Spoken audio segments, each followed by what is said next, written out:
Cumprimento os irmãos com a paz do Senhor. Amém. Convido a igreja a estar abrindo as suas Bíblias no livro de Mateus, capítulo 22. Estaremos lendo a partir do versículo 34. Quero aqui externar minha gratidão. Sou grata ao Senhor pela oportunidade que nos concede de estar mais uma vez aqui com os irmãos. Confesso que diante de um culto com um tema tão abençoado, de uma comemoração como essa da nossa igreja, nós nos sentimos pequenos. Nós sabemos que não somos merecedores de tudo que Deus tem feito por nós, pelas nossas vidas, mas o Senhor Deus é rico em misericórdia e nos concede mais uma oportunidade de estar trazendo a sua palavra. Sou grata também ao pastor que nos fez o convite, que o Senhor continue abençoando a sua vida de uma forma especial. Trago o abraço do meu pai, que ficou na nossa congregação hoje, não pôde estar, mas trago o abraço dele para toda a igreja. Livro de Mateus, capítulo 22, versículo 34, a palavra do Senhor diz assim: Entretanto, os fariseus, sabendo que Jesus havia silenciado os saduceus, reuniram-se em conselho, e um deles, intérprete da lei, querendo pôr Jesus à prova, perguntou-lhe: Mestre, qual é o grande mandamento na lei? E Jesus respondeu: Ame o Senhor seu Deus de todo o seu coração, de toda a sua alma e de todo o seu entendimento. Este é o grande e primeiro mandamento.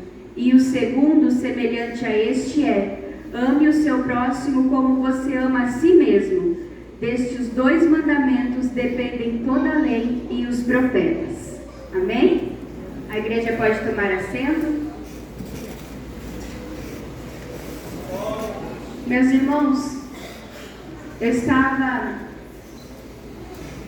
estudando um pouco a respeito da história da nossa igreja, Assembleia de Deus aqui no Brasil, e a história dos missionários que vieram para cá com tanta garra, com uma certeza tão grande de que o Senhor tinha os chamado, de que o Senhor tinha separado eles para estarem aqui fazendo essa obra.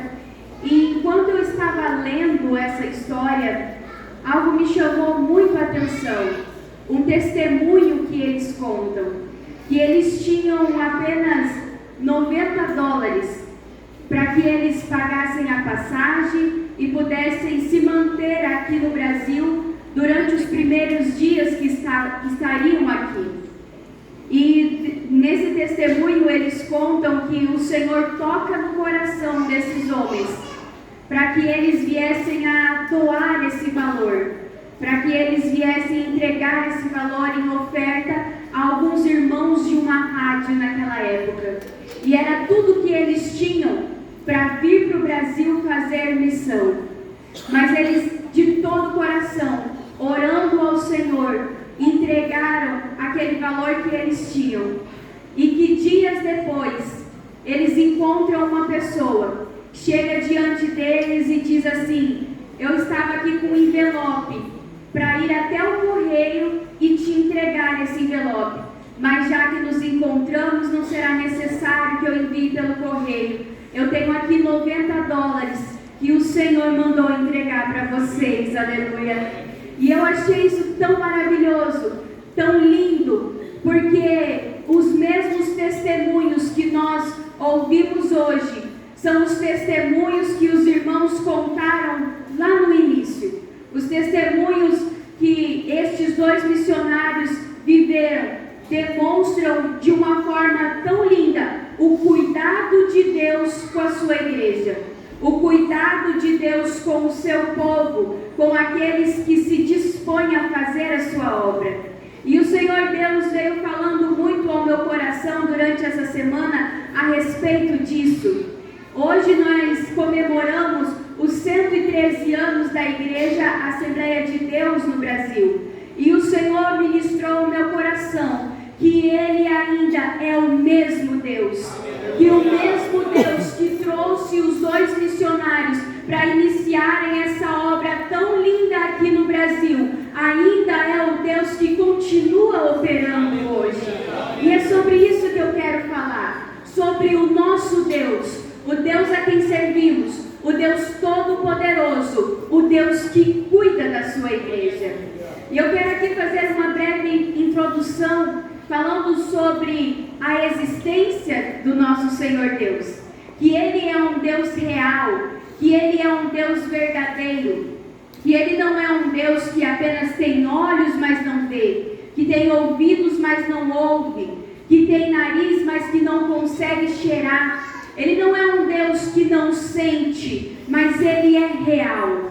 E a existência de Deus, ela é uma verdade completa por si só. Não é algo que depende que o outro acredite para que seja realidade.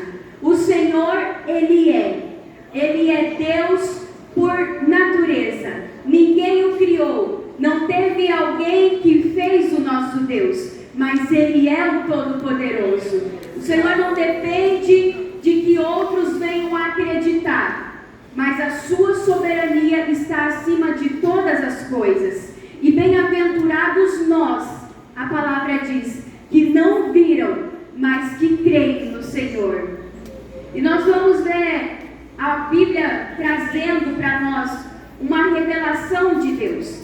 A Bíblia mostrando para a sua igreja, para o povo de Deus, alguns atributos do Senhor. Esses atributos revelam a natureza de Deus, revelam quem Ele é.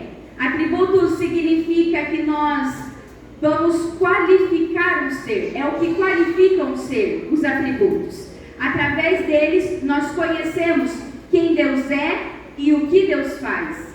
E através da Bíblia nós vamos conhecer Deus, e um dos seus atributos é a sua onipresença. Eu sei que os irmãos conhecem, que os irmãos sabem que o nosso Deus é onipresente. Isso significa que Ele tem a capacidade de estar em todos os lugares e de se relacionar com todos ao mesmo tempo.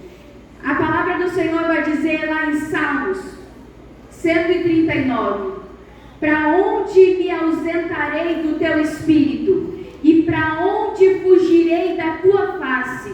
Se eu subir aos céus, lá estás. Se eu fizer a minha cama no mais profundo abismo, lá estás também. Se tomo as asas da alvorada e me detenho nos confins dos mares, ainda ali a tua mão me guiará. Aleluia. A palavra do Senhor ainda diz em Jeremias: sou eu, Deus apenas de perto, diz o Senhor, e não de longe também? Pode alguém se ocultar em esconderijos, de modo que eu não o veja? O Senhor está dizendo que Ele é capaz de estar em todos os lugares, se relacionar com todos ao mesmo tempo. Ele está dizendo que nada foge dos seus olhos, que os seus olhos são como chamas de fogo, que Ele é capaz de observar a cada um, onde quer que nós estejamos, onde quer que nós vamos. O Senhor Deus, Ele pode estar conosco, e Ele está conosco. A sua palavra diz que através do Espírito Santo estaria conosco todos os dias, até o fim dos tempos. Aleluia. Essa palavra é maravilhosa, porque o Senhor vem mostrando que nós não estamos sozinhos. Muitas das vezes podemos pensar e às vezes até sentir que parece que o Senhor está tão distante, que parece que estamos sozinhos, parece que estamos longe de Deus. Quantas das vezes talvez não pensamos: será que realmente Deus está me vendo? Será que Deus está me ouvindo? Será que o Senhor vê a minha luta? Será que o Senhor enxerga as minhas dores? Tem momentos em que nós oramos e a única resposta de Deus é o seu silêncio. E aí nós precisamos ter o total conhecimento da onisciência de Deus e ter a certeza, confiar de que mesmo que nós não estamos ouvindo,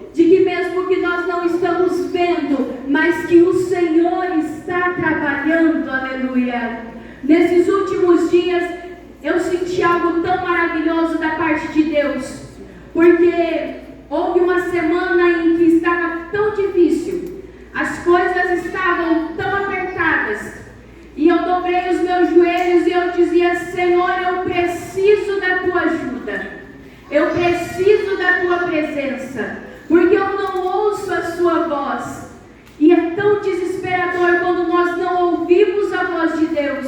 E eu falava: Senhor, me perdoe na minha incredulidade. Eu sei que o Senhor trabalha também no silêncio, mas eu preciso sentir a tua presença uma vez mais. Aleluia. E é tão lindo, porque esse Deus onipresente, esse Deus maravilhoso, enquanto eu orava de joelhos no meu quarto, eu sentia uma presença tão gloriosa, tão maravilhosa do Espírito Santo, que era como se o Senhor estivesse me abraçando e dizendo: ei, você se esqueceu que eu sou o Deus onipotente, onipresente, onisciente, aleluia. Se esqueceu que sou eu que cuido das tuas causas, que sou eu que cuido da tua vida e que eu trabalho no silêncio sem precisar me comunicar com ninguém. Esse é o Deus a quem servimos. Ele é o Deus Todo-Poderoso. A Bíblia diz em 2 Crônicas 16: porque quanto ao Senhor, os seus olhos passam por toda a terra, para dar forças àqueles cujo coração é totalmente dele. Aleluia. Glória a Deus. E os atributos de Deus continuam. Nós vamos ver através da palavra do Senhor que, além de onipresente, o Senhor é onisciente. Isso significa que Ele conhece todas as coisas, que Ele sabe de todas as coisas. É lindo porque a Bíblia vai nos dizer que até quantos fios de cabelo tem na nossa cabeça, o Senhor sabe. O tamanho do cuidado desse Deus para conosco. Mateus 10:30: e quanto a vocês, até os cabelos da cabeça de vocês estão todos contados, portanto, não temam. Aleluia. Essa onisciência de Deus, esse conhecimento de Deus, não foi algo que ele aprendeu, não foi algo que alguém o ensinou, não tem nada que pudesse ser acrescentado para que Deus viesse a ter conhecimento. Deus, Ele é onisciente, Ele conhece o passado, Ele conhece o presente, Ele conhece o futuro. A Bíblia vai nos dizer: não existe mistério nenhum no passado que para Deus não seja revelado. Quanto ao presente, eu, o Senhor, sondo o coração, eu provo os pensamentos para dar a cada um segundo os seus caminhos, segundo os frutos das suas ações. O Senhor conhece no presente os nossos pensamentos, conhece as nossas intenções, conhece o nosso coração. Aleluia. No futuro nós vamos perceber que Deus escolheu a cada um de nós antes da fundação do mundo e sabia que hoje estaríamos aqui neste templo reunidos para adorar o seu nome. Em Efésios vai dizer que o Senhor nos escolheu antes da fundação do mundo para sermos santos e sermos irrepreensíveis diante do Senhor. O Senhor Deus, Ele é poderoso e onisciente. Nós percebemos isso também quando Ele diz que o Cordeiro já tinha sido morto desde a fundação do mundo, porque o Senhor conhecia o futuro. Aleluia. Conhece todos os tempos. Quando o Senhor se revela a João na ilha de Patmos, Ele vai entregar a João revelações acerca daquilo que nem nós conhecemos ainda, que não nos aconteceu, que não passou pelo nosso tempo presente, mas que ainda está por vir. O Senhor Deus já tem todo o conhecimento e já tem tudo preparado, aleluia. É maravilhoso porque através da onisciência de Deus, Ele mostra que conhece a cada um de nós de uma maneira que ninguém mais nos conhece. Ele conhece o seu nome, Ele conhece a sua moradia, Ele conhece a sua estrutura, Ele conhece o seu coração. A Bíblia fala que o Senhor esquadrinha os nossos corações e conhece os segredos do nosso coração. O Senhor Deus conhece os nossos pensamentos, aqueles que muitas das vezes nós nem falamos, mas o Senhor sabe o que pensamos. O Senhor conhece as nossas palavras antes mesmo de serem ditas. O Senhor conhece todos os nossos caminhos. A Bíblia diz assim: os olhos de Deus estão sobre os caminhos do homem, e os seus olhos veem todos os seus passos, aleluia. O Senhor Deus conhece todas as nossas necessidades, e é lindo porque Ele tem uma solução e Ele tem algo preparado para cada uma das nossas necessidades, para tudo aquilo que nós precisamos. Quando em Mateus, no capítulo 6, os discípulos estão preocupados, quando eles começam a ficar aflitos, o Senhor vai dizer: não se preocupem com o que irão comer, com o que irão beber, não se preocupem com o que irão vestir, porque o Senhor Deus conhece das suas necessidades e é Ele quem cuida de vós, aleluia. A palavra vai dizer assim: os gentios é que procuram todas essas coisas, mas o Pai de vocês que está nos céus sabe do que vocês precisam, aleluia. Jesus vai consolar os discípulos, vai acalmar os discípulos, dizendo assim: olhem para as aves, olhem para os lírios do campo e vejam como Deus tem cuidado de cada um deles. E não seriam vocês mais do que os pássaros, mais do que os lírios do campo para Deus? Jesus estava dizendo: não se preocupem com coisa alguma, porque o Deus onisciente conhece as tuas necessidades, conhece o teu coração, conhece os teus planos, os teus projetos, aquilo que tens colocado diante dele, e é Ele quem tem cuidado da sua igreja, aleluia. Nós vamos perceber que Deus, na sua onisciência, conhece toda a natureza. É maravilhoso porque nem os cientistas são capazes de dizer com exatidão quantas estrelas tem no universo. Eles tentam trazer uma aproximação, mas não conhecem todas as galáxias. A ciência vai dizer que há uma estimativa de 10 sextilhões de estrelas no universo, mas eles não conhecem todas, não conseguem trazer esse número de uma forma precisa, não são capazes de encontrar, enxergar todas essas estrelas. Mas o nosso Deus é tão maravilhoso, tão poderoso. A sua palavra em Isaías 40 diz: levantem os olhos para o alto e vejam, quem criou essas coisas? Aquele que faz sair o seu exército de estrelas, todas bem contadas, as quais ele chama pelo nome, e por ser ele grande em força e forte em poder, nenhuma sequer venha faltar, aleluia. Esse é o tamanho do nosso Deus. O nosso Deus é poderoso.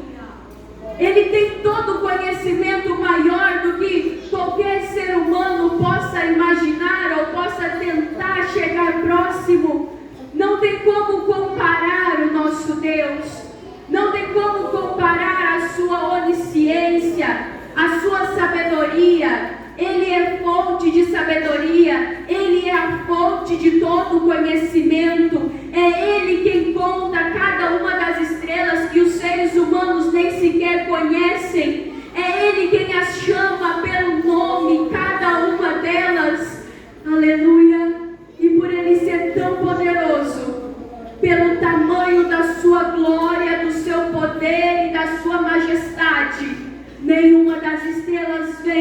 altar. Nenhuma das estrelas ousa em não se render à voz do nosso Deus Todo-Poderoso. Aleluia. Outro dos atributos de Deus, nosso Deus é onipotente. Isso significa que Deus tem mais do que o poder necessário para realizar todas as coisas. É mais do que necessário para realizar todas as coisas o poder que o nosso Deus possui. A Bíblia vai dizer que a certeza da nossa salvação, ela é dada, ela é garantida pelo poder de Deus que há no Evangelho de Jesus Cristo. Em Romanos capítulo 1 diz assim: pois não me envergonho do Evangelho, porque é o poder de Deus para a salvação de todo aquele que crê. Aleluia. A nossa salvação, nós podemos ter certeza dela por conta do poder do nosso Deus onipotente. Nós vamos ver que o Deus que conhece toda a natureza através da sua onisciência, também é o Deus que tem o domínio e que tem o poder sobre toda a natureza através da sua onipotência. O livro de Gênesis vai nos dizer que no princípio Deus criou os céus e a terra. O livro de Gênesis vai ser escrito não para nos mostrar ou nos trazer uma explicação de como as coisas foram feitas ou de como surgiu a criação, mas é para nos mostrar o poder de Deus através da criação. É para mostrar o poder de Deus originando todas as coisas. E aí, através do poder do nosso Deus, Ele vai criar a natureza, Ele vai criar tudo o que há, vai criar o ser humano. E nós vamos ver que hoje toda a biologia, toda a química, a física, toda a ciência, ela vem concluindo e trazendo prova de que realmente Deus é o Senhor.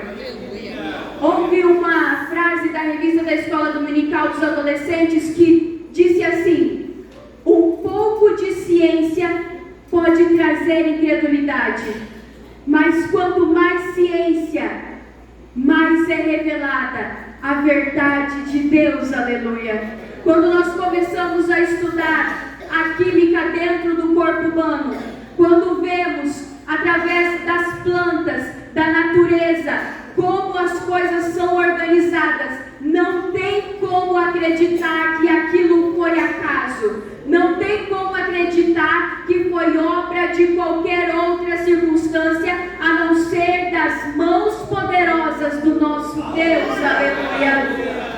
Deus é tão poderoso que Ele age sobre toda a sua criação. Em Isaías, no mesmo capítulo 40, a Bíblia vem nos dizendo que Deus, Ele mede as águas na concha das suas mãos. A Bíblia vai nos dizer que Deus mede os céus a palmos. Em Jó, o próprio Deus vai se revelar e dizer que Ele estende os céus como cortina e o desenrola como tenda. Aleluia.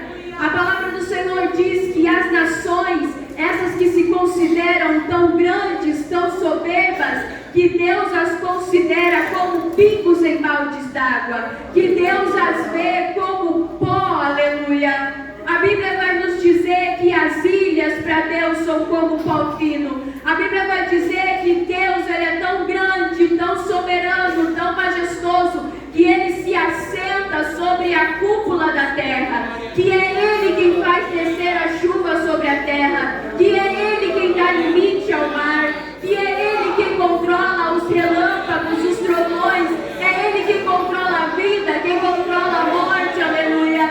É Ele quem governa o universo, é Ele que é o dono da sabedoria, que é o dono de todo conhecimento. Aleluia. Esse é o nosso Deus.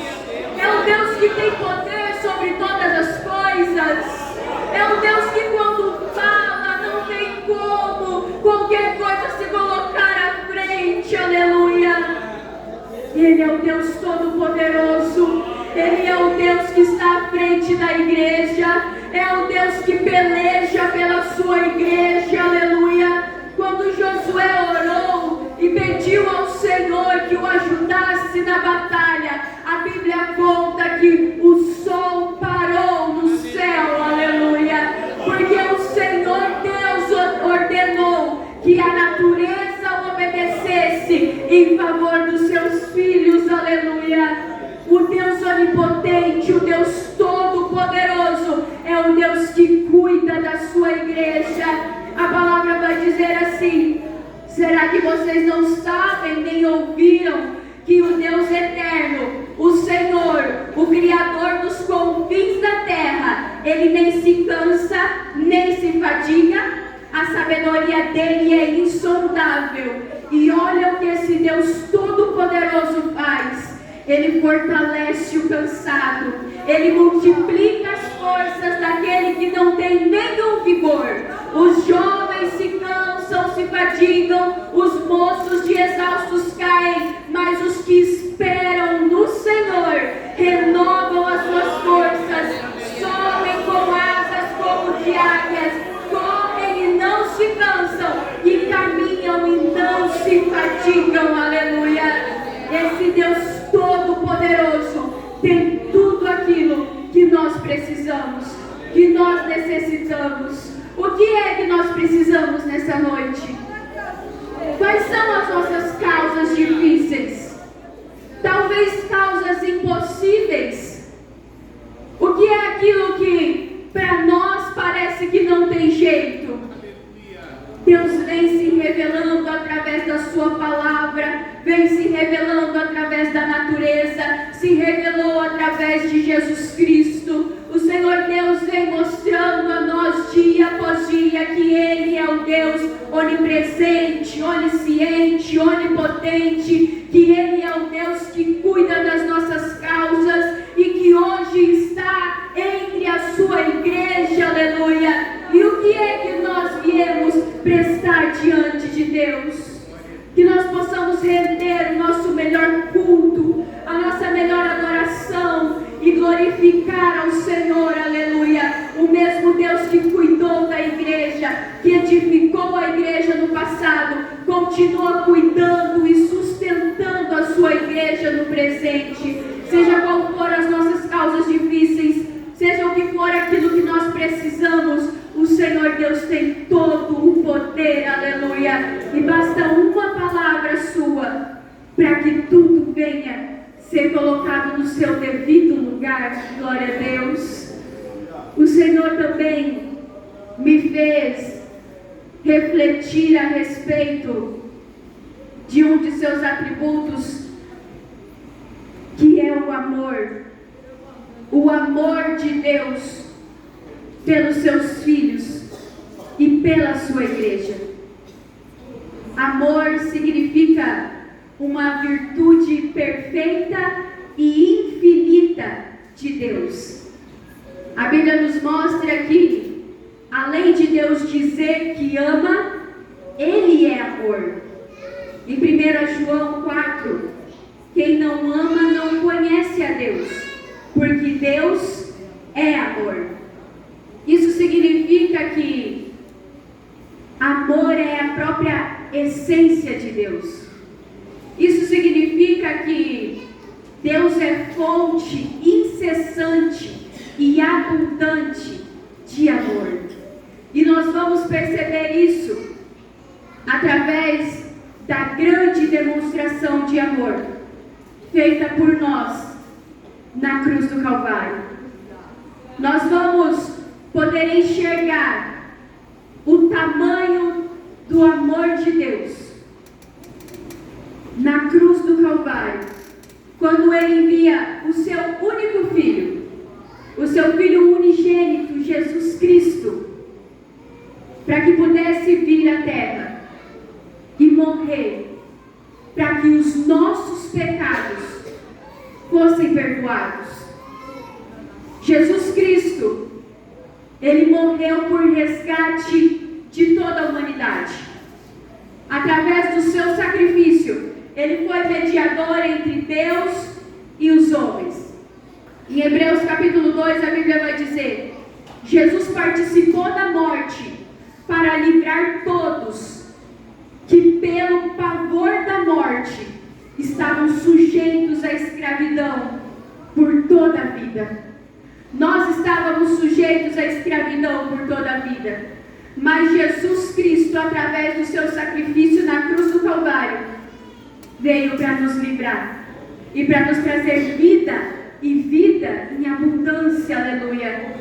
A palavra vai dizer assim: ora, todo sacerdote se apresenta dia após dia para exercer o serviço sagrado e oferecer muitas vezes os mesmos sacrifícios que nunca jamais podem remover pecados. Jesus, porém, tendo oferecido para sempre um único sacrifício pelos pecados, assentou-se à direita de Deus, porque como única oferta aperfeiçoou para sempre os que estão sendo santificados, aleluia. A Bíblia vem dizendo que Jesus se fez tanto sacrifício como o sacerdote. Jesus foi feito sumo sacerdote, se entregou em nosso lugar por amor. A Bíblia diz que ninguém tem maior amor do que este, que dá a vida pelos seus amigos. Este foi o maior amor, a maior demonstração de amor. Jesus Cristo se entregando em favor de pecadores. A Bíblia diz assim, nisso está escrito: não em que nós tenhamos amado a Deus, mas em que Ele nos amou e enviou o seu Filho para a propiciação dos nossos pecados. E nisso o Senhor Deus tem falado muito forte ao meu coração, a respeito do seu grande amor para conosco, desse atributo de Deus, do caráter, da essência de Deus, que é amor, que se entregou por nós e que hoje conta conosco para sermos uma igreja que ama. Nessa comemoração de aniversário da Igreja Assembleia de Deus no Brasil, nós carregamos o nome de Assembleia de Deus Missão. E se formos observar, a nossa igreja foi fundada no Brasil porque dois homens sentiram um amor tão grande pelas almas que foram capazes de viajar dias, aproximadamente 15 dias, para chegarem em um país onde o clima era diferente, o idioma era diferente, a cultura era diferente, tudo era estranho para eles, mas porque ouviram a voz do Senhor e o seu coração ardia em amor por almas, eles vieram para cá fazer missão, aleluia. Essa semana eu e o meu irmão conversávamos sobre isso, a respeito de amor pelas almas. E a gente estava fazendo uma conjectura e o meu irmão disse assim: Aline, eu vejo fazer missão como uma mãe e um filho, comparando o amor que a igreja deve ter, porque ele está discipulando. Porque muitas das vezes, ter amor pelas almas é abrir mão dos nossos próprios interesses. O amor incondicional de Jesus nos mostra isso. Porque Jesus, quando estava no Getsemane, ele disse: Pai, se possível, passa de mim esse cálice, todavia seja feita a tua vontade. É colocar a vontade de Deus em favor do próximo acima das nossas próprias vontades. E muitas das vezes nós não queremos isso. Nós estamos muito atarefados com as nossas próprias coisas, com o nosso dia a dia, que às vezes nós não temos tempo para orar em favor do próximo, só em favor das minhas causas? Ou às vezes nós oramos pelo próximo quando está perto, mas quando é alguém que talvez nos magoou, quando é alguém por quem não temos um carinho tão grande, não temos uma aproximação tão grande, aí se torna tão difícil colocar as nossas vontades em segundo lugar e talvez fazer um sacrifício em favor do outro. Se nos lembrarmos, houve um pregador que contou um testemunho na igreja, na sede, que estava discipulando um jovem e que ele levou esse jovem para sua casa porque ele estava sofrendo, porque o seu corpo pedia drogas. E ele pediu para o pastor para que fosse posar na casa dele para que ele não viesse a pecar novamente. E esse pastor contou que ele passou a madrugada com aquele jovem no colo, tremendo, e o pastor orando por aquele jovem e pedindo: Senhor, tem misericórdia, Senhor, batiza com teu Espírito Santo, Senhor, liberta essa alma, aleluia. O sacrifício de levar alguém para dentro da casa dele, de passar uma noite, claro, junto com alguém que não era o seu familiar, que não era o seu parente, que não tinha o seu sangue. Será que muitas das vezes estamos dispostos a ter um amor incondicional pelas almas, a ponto de colocar a vontade de Deus pelo próximo acima das nossas? Nós fomos alcançados pela graça e pela misericórdia de Deus, porque alguém lá atrás não se importou em derramar o seu sangue numa arena, porque lá atrás alguém não se importou em ser apedrejado até a morte em favor do Evangelho de Cristo, porque alguém teve um amor tão grande pelas almas que decidiu se doar por inteiro em favor da obra de Deus, aleluia. E o Senhor nos convida a continuar tendo esse amor, a continuar carregando esse nome, missão, sobre nós, continuar trazendo o amor que Cristo mostrou na cruz do Calvário para os nossos dias. Jesus foi o maior missionário que existiu, o maior exemplo de missão, porque ele cumpriu a profecia de Isaías 61, que diz assim: o Espírito do Senhor Deus está sobre mim, porque o Senhor me ungiu. E para que o Senhor ungiu? Para pregar boas novas aos pobres, para curar os quebrantados de coração, para proclamar libertação aos cativos, para pôr em liberdade os algemados, para pregoar o ano aceitável do Senhor, para consolar os que choram e para pôr sobre os que choram em Sião uma coroa, aleluia. Foi para isso que Jesus veio, foi para acolher aqueles que estavam sendo desprezados, foi para nos mostrar que através do seu amor nós encontramos redenção e podemos novamente ter conexão com Deus, e que é isso que Jesus deseja que nós venhamos continuar fazendo sobre essa terra, amando o próximo como a nós mesmos. A palavra do Senhor vai dizer: nisto todos conhecerão que sois meus discípulos. Como seremos conhecidos como discípulos de Jesus? Não é através dos sinais, dos prodígios, dos milagres. Isso são sinais que acompanham todos aqueles que creem. Mas nós seremos reconhecidos como discípulos de Jesus. A palavra diz: se amardes uns aos outros. Amados, se Deus assim nos amou, também nós devemos amar uns aos outros, porque ninguém jamais viu a Deus. Mas se nós amamos uns aos outros, Deus está em nós, e em nós é perfeito o seu amor, aleluia.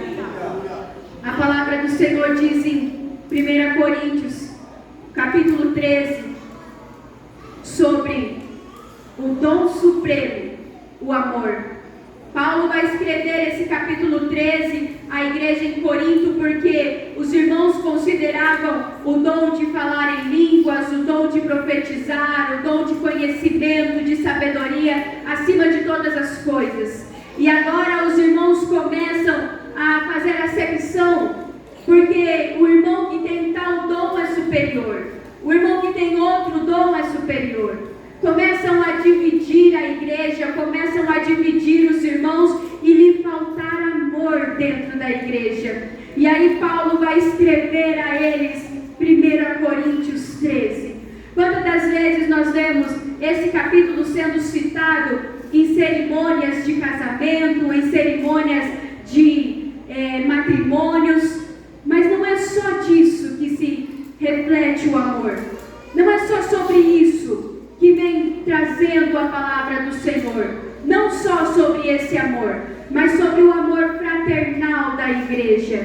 Paulo vai escrever aos irmãos: meus irmãos, ainda que eu tenha o dom de profetizar e conheça os mistérios e toda a ciência, ainda que eu tenha tamanha fé a ponto de transportar montes, se eu não tiver amor, nada serei. E ainda que eu distribua todos os meus bens entre os pobres, e ainda que entregue o meu próprio corpo para ser queimado, se eu não tiver amor, de nada adiantará. Aí Paulo vai dizer que o amor é paciente, que o amor é bondoso, que o amor não arde em ciúmes, não se envaidece, não é orgulhoso, não conduz de forma inconveniente, não busca os seus interesses, não se irrita, não se ressente do mal, mas o amor tudo sofre, tudo crê, tudo espera e tudo suporta. Aleluia. É lindo porque quando Paulo escreve essa passagem, ele traz a palavra no seu idioma original, realmente como o amor que Cristo teve para com sua igreja.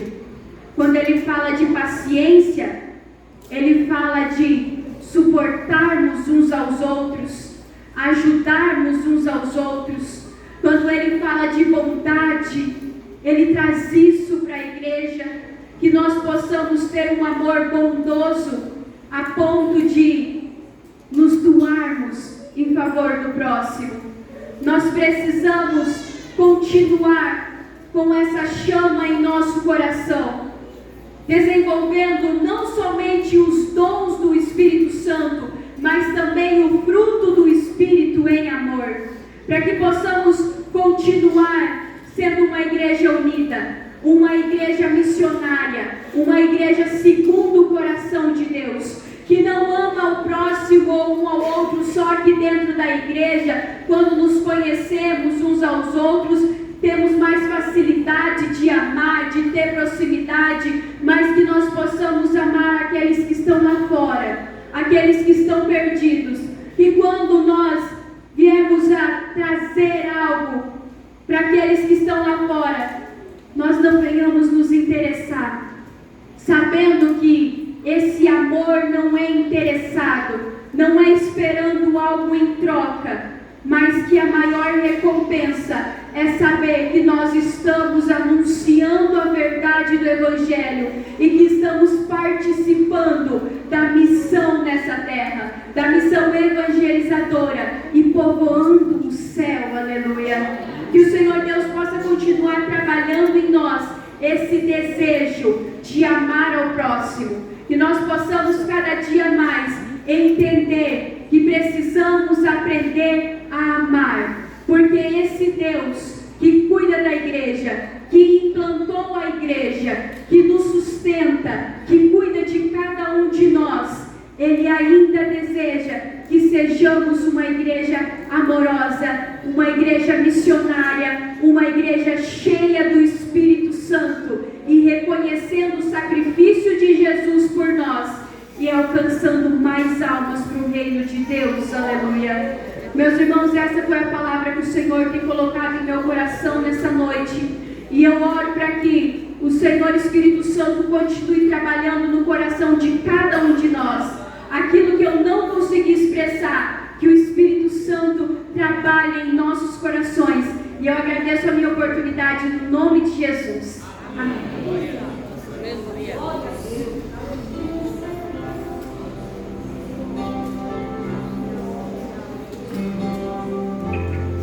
Glórias a Deus. Vamos colocar de pé, irmãos. Nossa gratidão a Deus. Nós ouvimos aqui a Aline falando de como